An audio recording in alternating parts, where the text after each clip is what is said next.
You want to stay? Then pay the bill. It's $4,800, Mary. Don't be cheap. Vanessa shoved the credit card machine into my chest before I even stepped fully inside the penthouse. My parents were watching. Thomas was watching. They weren't embarrassed that they were extorting me in front of 50 guests. They were expectant. Fine, I said. I pulled out my black card. I swiped. I signed. I didn't scream. I simply left the receipt on the table and walked out. Vanessa snatched the paper up, grinning like she'd just outsmarted me. She didn't realize she'd just collected the first piece of evidence for her own felony trial. I stepped into the elevator and watched the numbers drop. 40 floors. 2 minutes. That was all it took to leave my family behind. The silence in the car was heavy, but it wasn't sad. It was clarity. I realized something as the doors slid shut on the sound of champagne corks. They didn't invite me because they missed me. They invited me because the terminal was declined. My presence only had value when it came with a transaction fee. The moment the machine beeped, I realized I wasn't their daughter. I was their financial instrument. And instruments don't have feelings. They have utility. I walked out of the lobby and into the Chicago night. The valet brought my car around, and I slid into the leather seat of my Audi. I didn't go home. I just drove. I needed the motion. I needed to remind myself of who I actually was.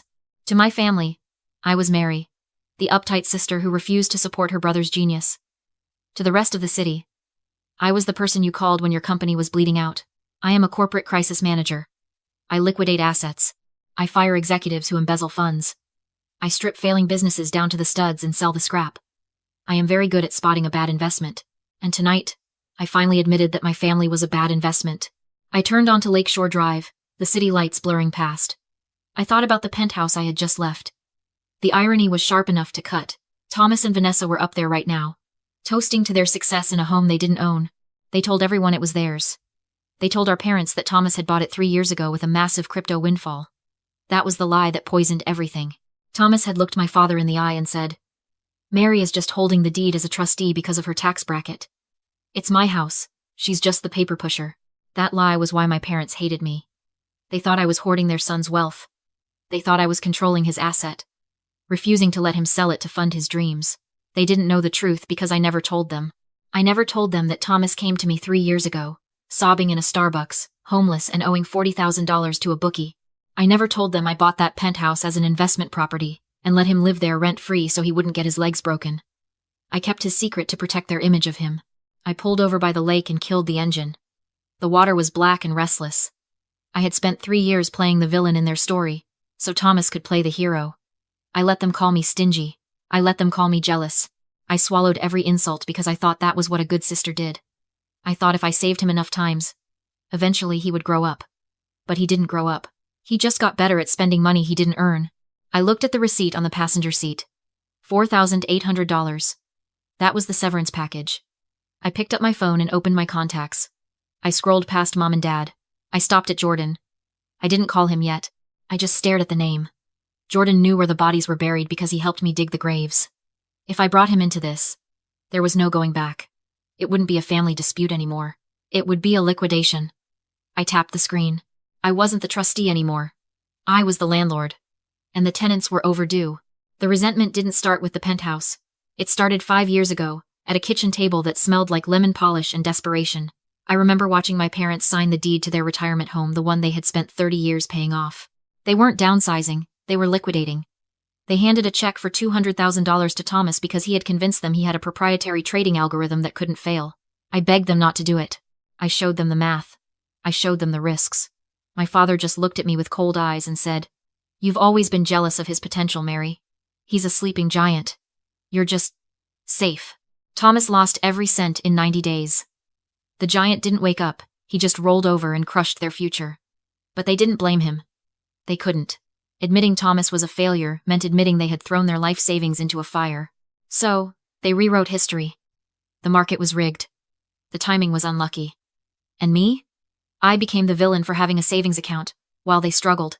They looked at my stability not as an achievement, but as an insult to their sacrifice. My phone buzzed on the passenger seat, snapping me back to the present. I picked it up, expecting an apology for the ambush at the party. I should have known better. "Next time, fix your face," Thomas texted. "You looked like you were smelling garbage when you paid. You embarrassed Mom." A second text popped up from Vanessa. "We need to talk about boundaries, Mary. You can't just flash your money around and expect us to bow down. It's tacky. I stared at the screen. They had just extorted nearly $5,000 from me, and they were lecturing me on etiquette. They weren't sorry. They were emboldened. They thought they had trained me well. I opened my laptop right there in the car. If I was going to go to war, I needed to know the terrain. I didn't need to hack anything. I'm a crisis manager. I know where to look. Public court records are a goldmine if you know the right search terms. I pulled up Vanessa's file. It wasn't a portfolio. It was a crime scene. Civil judgments from 3 different credit card companies. A lien on a car she claimed she owned outright. Total unsecured debt, $85,000. She wasn't an influencer. She was a financial corpse walking. She was drowning. And she was using my brother as a life raft. I closed the laptop. The pieces clicked into place. The desperation at the party. The aggressive demand for payment. It wasn't just greed. It was panic. They needed cash. And they needed it fast. The loan sharks were circling. They wanted money? Fine. I wouldn't give them a loan. I wouldn't give them a handout. I would give them something much more dangerous. I would give them hope. I would feed their delusion until it got so big it burst. I started the car. I had a meeting to arrange. I walked into Jordan's office at 9 sharp. The room smelled of old leather and expensive cologne. Jordan wasn't just a lawyer. He was a shark in a 3-piece suit. He'd helped me hostile takeover a failing logistics firm last year. He knew how to smell blood in the water. I don't need you to be my attorney today, I said, sliding Vanessa's credit report across his mahogany desk. I need you to be an angel. Jordan picked up the file. He raised an eyebrow at the debt figures. 85,000 in unsecured credit? She's drowning, Mary. She's not drowning. She's starving for attention, I corrected. I want you to offer her a lifeline, a $500,000 investment into her lifestyle brand. You represent a private equity fund looking for bold, new voices. Jordan leaned back, a wolfish grin spreading across his face. He understood the game immediately. And the catch? Collateral? I said. You love the brand, but the fund requires hard assets to secure the loan. You need them to put up their primary residence. The penthouse, Jordan said. The one they don't own. Exactly. They've told everyone in Chicago it's theirs. If they admit it's not, they lose the deal and the face. If they lie, they commit fraud. Jordan finished. He closed the file. I'll book a table at the Drake.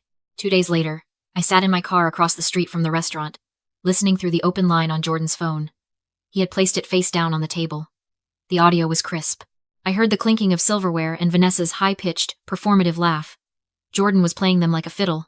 He wasn't talking about spreadsheets or ROI. He was talking about vision and influence. He was feeding Vanessa the exact script she wanted to hear, that she was a genius held back by a lack of capital. The market is ready for you, Vanessa.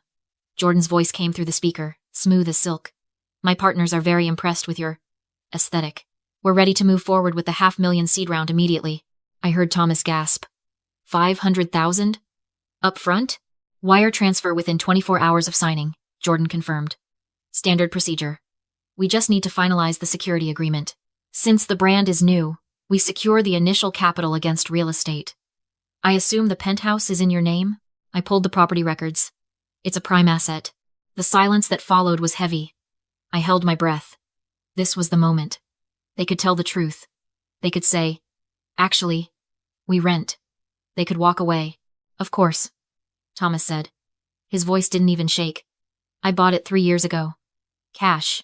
Excellent, Jordan said. I could practically hear him sliding the contract across the table. Then it's simple. We just need you to sign the collateral agreement as the property owners. Once that's done, the money is yours. We don't have the deed on us, Vanessa stammered. I could hear the greed warring with the panic in her voice. No problem, Jordan said, dismissive. I'll email the paperwork. Just get it signed and notarized by Monday. Or, since I know you're busy people, you can execute a power of attorney for the property transaction. Whatever is easiest. We'll handle it, Thomas said quickly. Consider it done. I cut the connection. They had taken the bait. They didn't just lie to a stranger. They lied to a financier. They walked out of that lunch thinking they had won the lottery. They didn't realize they had just agreed to sell a house they didn't own. Now, they were desperate. And desperate people make fatal mistakes. I spent Sunday morning watching a silent movie on my laptop. The grainy black and white feed from the hidden security camera in the penthouse living room flickered. I'd installed it years ago when I bought the place, mostly to keep an eye on contractors. I never thought I'd use it to watch my brother commit a felony. Thomas was pacing. He looked like a caged animal, sweating through his shirt even though the thermostat was set to 70. Vanessa sat on the sofa, surrounded by paperwork Jordan had emailed over. She wasn't panicking, she was scheming. "We can't sign this, Van," Thomas said. The audio was tinny but clear. "The power of attorney requires a notary. We can't get Mary to sign it. She hates us right now." "She doesn't hate us. She's just jealous," Vanessa snapped. "And we don't need her to sign it. We just need it signed." "That's fraud," Thomas whispered. He sank onto the ottoman, head in his hands. "If we get caught, it's prison time. Real prison, not the movies. If we don't get that money, the loan sharks break your legs," Vanessa countered. Her voice was cold, pragmatic. And Jordan said, "The investors are superstitious. They don't want a notary meeting. They just want the paper filed. We mail it in. By the time anyone checks, the wire transfer will clear, we pay off the sharks, and we pay Mary back before she even notices the lien. She's a doormat, Thomas. She paid $5,000 for a party she was kicked out of. She won't send her own brother to jail." She stood up and walked to the sideboard near the dining table. She started rummaging through a stack of mail and debris from the party. My breath hitched. I knew what she was looking for. She pulled out a crumpled slip of thermal paper, the merchant receipt from the catering bill. The one I had signed with a sharp, angry scrawl just 2 nights ago. Vanessa held it up to the window, letting the morning light bleed through it. She placed the power of attorney document over the receipt. It was crude, but effective. She grabbed a blue pen. "Don't," I whispered to the screen. "Don't do it, Thomas. Stop her." Thomas just watched. He didn't move. He didn't protest. He let his wife trace my name onto a legal document that would mortgage a $2 million property I owned to secure a loan they would never repay. He watched her turn him into a criminal because he was too weak to stop her. Vanessa finished the signature with a flourish. She held it up. "Done. It looks perfect." "You're sure?" Thomas whispered. "I'm sure. Jordan gets it tomorrow.